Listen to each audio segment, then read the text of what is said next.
If you're using AI the way most people do, you're probably wasting hours and missing out on results that most people didn't even know were possible. I used to think I was getting great results with AI, but looking back, I was missing out on so much more. So today, I'm breaking down 5 AI skills that separates pros from everyone else. And if you haven't picked these up yet, then you're missing out on what AI can really do. Let's get into skill number 1, problem clarification. This one right here is what separates beginners from people who actually know what they're doing with AI. If you're just jumping into ChatGPT with a vague idea, then you're wasting your own time. The people getting exceptional results spend at least 30 seconds getting clear on the problem before they even open the tool. That's literally all they need, just 30 seconds. I personally learned this from experience early on. I'll spend anywhere from like 20 minutes to 30 minutes going back and forth with ChatGPT, getting frustrated because what the AI was giving me was just completely off. Then the thought came to me, AI isn't the problem. I just wasn't clear on what I actually wanted. It's almost like getting in a taxi and they're saying just drive. You're probably going to end up somewhere random, right? But if you say take me to this station, avoid motorways, I need to be there by 3. Now the driver knows exactly what to do and what routes to take. That's exactly how you need to start treating AI. The clearer you are up front, then the better results you get back.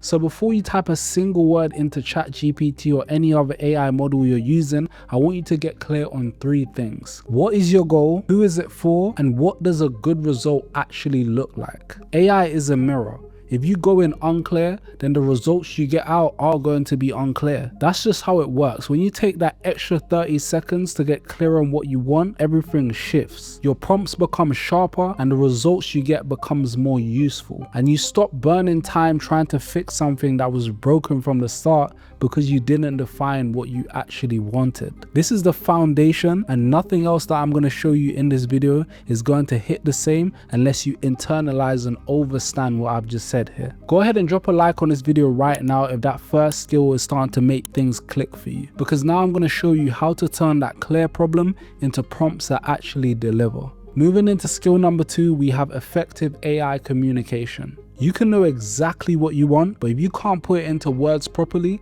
then the output is still going to be weak. This is where I see so many people get stuck. They type in a basic prompt, get mediocre results, and then they think that the AI isn't good enough. But that's not actually what's happening here. Let me show you some techniques that are going to completely change how you communicate with AI from this day onwards.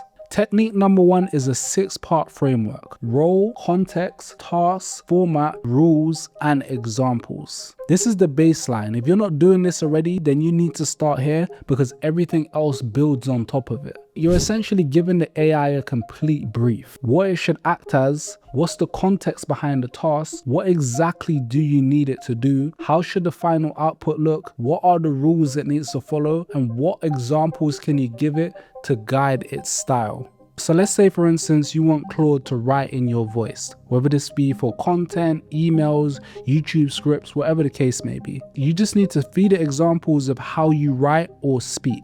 That's how it actually learns to sound like you. The next technique is to show, not tell. This is how everything works. Coding, building apps, all of it. You upload an image, a PDF, a screenshot, whatever you got, the difference in the quality of output jumps to a completely different level. Let me show you exactly what I mean here. Let's say we want to design a YouTube thumbnail for my next video, right? The lazy approach would be me going into AI and typing in, create a thumbnail for a video about starting a 1-person business and make it eye-catching. From this prompt right here, you'll see that I'll get something very basic and generic that probably wouldn't perform well in the algorithm. Now watch what happens when I upload a thumbnail that's already performing well and say, here's the style I want, match the layout and energy, use my topic and colors. Look what happens. See, this is a completely different result. It's the same task, but now the output matches what I had in mind because I gave it something to reference instead of just telling it to figure it out.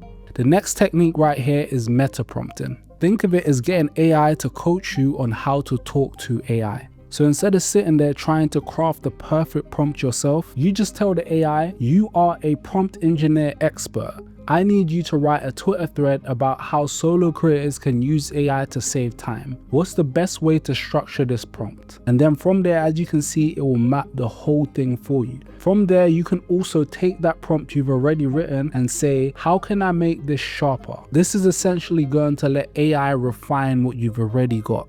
Now let's imagine for a second you wrote a prompt or gave the AI a set of instructions, but the output came back a little bit weak. Instead of starting from scratch, you just tell the AI, here's my prompt that I used. The output just didn't come out the way I liked it to. What would you change? From there, it will then break down exactly where the prompt fell short and it will tell you how to fix it. AI understands its own language better than you, so that's a superior advantage. Now, even when your prompt is dialed in, there's still something that trips people over and over again. And if you don't get this next skill right that I'm about to show you, everything else just falls apart. So make sure you pay very close attention right here. Skill number 3 is tool selection. And honestly, this is one that I see most people get completely wrong. One AI tool for everything sounds simple, right? But it's costing you quality on every single thing that you produce. And listen, I get it. You find one tool like a chatgpt or Claude that works and you just stick with it. But the truth is, every single AI tool has its own lane. And when you put the right task in front of the right tool, the quality of what you actually get back is just uncomparable. I want you to think about this like running a business. You wouldn't ask your accountant to go and design your website, would you?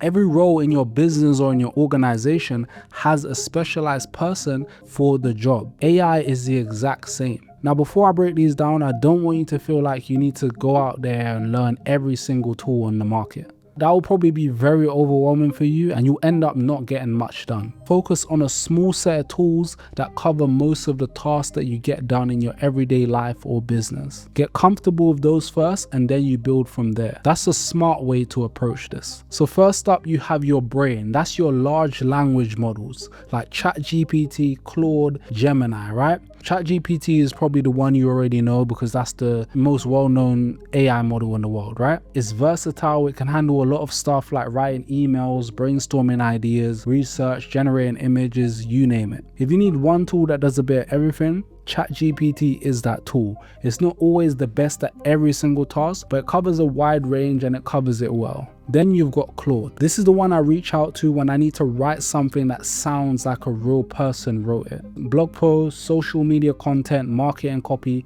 anything that goes in front of an audience. It's also very strong for coding and building apps using natural language. Now, Gemini is your go-to for analyzing documents and generating images. If you've got a long report or a PDF you need to break down, Gemini handles everything well. And because it's built by Google, the search capabilities are impressive. So if you're doing research, it's very hard to beat. On top of that, if you're already using Google Workspace, it plugs straight into the workflow. It's also solid for creating visuals without needing a separate tool. Next, you've got your research tools like Perplexity and Notebook LM. When you need to be up to date with information backed by real sources, Perplexity is the one. It's designed around sources first, then you can filter what type of results you want, web searches, academic papers, social media, even financial reports. If you need to verify something before you put it out there, this is the tool for that. And then you've got creator tools like Midjourney, Sora 2, Google VO, and imaging models for image and video generation. Ideogram for graphics, 11 Labs for audios. These are tools you reach for when you need visual or audio content created from scratch. So those are the 3 categories, right? Your brain, which is your LLMs, your researchers, and your creators. As I said, you don't need to master all of them. Just pick 1 or 2 in each category, get comfortable with those, and you'll cover about 90% of what you actually need. So now that you know the categories and you've got an idea of what tools to use and when, here's where a lot of people get caught out. They get a response from AI, it sounds impressive, so they trust it. That's a big mistake. Skill number 4 is verification. This one is important because AI can sound incredibly confident while being completely wrong. One of the biggest concerns I hear is, what if I trust AI and it gives me wrong information? Or what if I put that out there and it makes me look bad? And honestly, that's a very fair concern, because here's the truth. AI is very intelligent, but it will also make things up with a straight face. They call it hallucinating. It will present false information like it's a fact and it won't even flinch. But here's the good news. You don't need to stress about this. You just need to know how to check what it gives you. So let me give you 3 ways to verify anything that AI tells you. The first way is to cross-check it with a research tool. If ChatGPT gives you a specific fact or a statistics, take it over to Perplexity and ask it to find the source. Perplexity gives you an actual link to where the information comes from. So if it can't pull up a source, then that means the information you got may not be 100% factual. The next way to verify information is to get AI to challenge it. Once AI gives you an answer, you can say something along the lines of this. For each claim you just made, rate how confident you are. Give me the scale, virtually certain, that's 95% and above, highly confident, 80 to 95, moderately confident, 60 to 80, speculative, 40 to 60, and low confidence, anything below 40. Then explain why. You'll be surprised how quickly it starts to be honest with you. It will come back and say, I'm about 60% sure on that because I don't have access to real-time data. And here's the other thing, tell it up front if it doesn't know something, just say you don't know. Give it permission to be honest instead of just making things up. The next way is to get a second opinion. Take whatever ChatGPT gives you and paste it into Claude or Gemini and then simply say, go through this, what is missing, what's biased, what's wrong. You'll be shocked how a different AI can literally spot errors and point out where reasonings didn't add up. So the bottom line here is very simple. Don't just take what the AI gives you as face value. Always verify using these 3 techniques I just taught you to save yourself from a lot of unnecessary mistakes. Now, so far we've been talking about using tools on their own, but what happens when you start to combine them? That's when things really start to get interesting. Skill number 5 is one that ties everything together. It's called workflow orchestration, which just simply means getting your AI tools to work in sequence, one feeding into the next, so you're not just hopping between them manually. This is where AI stops being something that you just experiment with and starts actually running your business for you. So there's 2 ways to do this. It's either you go manual or it's going to be fully automated. Let's start with the manual approach first. I call this tool stacking. You decide the order and then you move between the tools yourself. Let me walk you through a real example. Say I want to create a Twitter thread with a custom visuals to go with it. Step number 1, I go to Perplexity and say, find me 5 recent stats about AI in small businesses. From there, I would have the verified data to go with it. Step number 2, I take those stats over to Claude and say, you're a social media content expert. Write me a 5-part thread breaking these stats down. Now that I've got the copy, step 3, I jump into Ideogram and create a visual that brings the key data point to life. And just like that, you got a full thread with real stats, solid copy, and custom graphics, all done within a matter of minutes. That's tool stacking. You're picking the right tools for each step and you're keeping control over the whole process. This method works best when you want hands-on creativity, when it's a one-time project and you're creating a workflow that you haven't done before. But what happens when you're running the same workflow every single week? That's where AI agents come in. An agent isn't just sitting there waiting for your prompt. It plans and executes on tasks on its own. With the tool stacking method I just showed you, you're moving between the different platforms yourself. But with an agent, you set the goals and it handles everything else for you.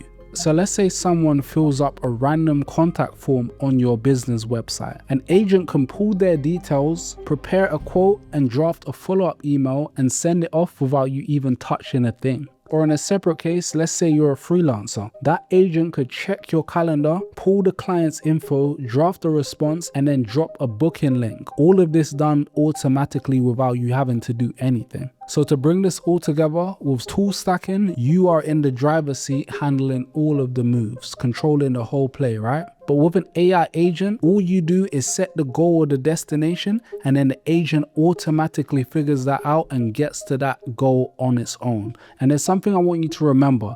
If you don't take anything away from this video, I want you to take this away. Don't try to automate a process that's already broken.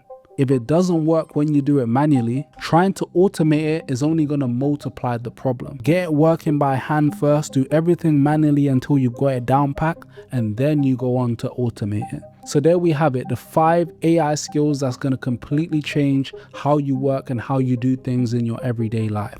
Now, if you're curious about seeing this AI agent live in action right now, I made a full video breaking down several real use cases that you can set up with ChatGPT agent mode to automate most of your everyday tasks. I'm going to leave that video on the screen for you to check out right now. Thank you for tuning in, and I'll see you in the next video.